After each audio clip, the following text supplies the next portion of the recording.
Şükür. Mən Nağıyev Vüqar Baratoğlu, Füzuli rayon sakini, məcburi köçkün.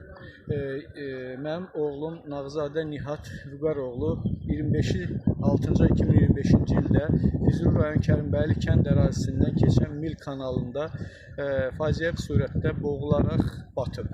Bundan ötürü bizə Fövqəladə Hallar Nazirliyinə müraciət eləmişik dəfələrlə.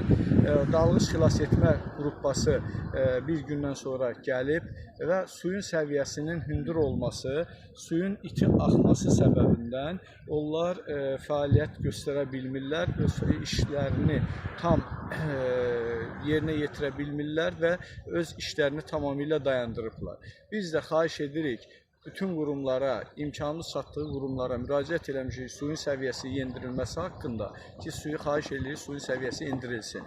Bunun haqqında suyun səviyyəsinin endirilməsi üçün, yəni bugünə qədər heç bir tədbir görülməyib, suyun səviyyəsi əksinə müəyyən səviyyədə artırılıb. Xahiş edirik, bizə kömək eləyin. Dövlət qurumları, cənab prezident, cənab Mehriban Əliyeva, sizdən xahiş edirik, ombudsmanımız, sizdən xahiş edirik ki, bu bir övladdır, bizim bir balamızdır, onun tapılması üçün bizə kömək eləyəsiniz.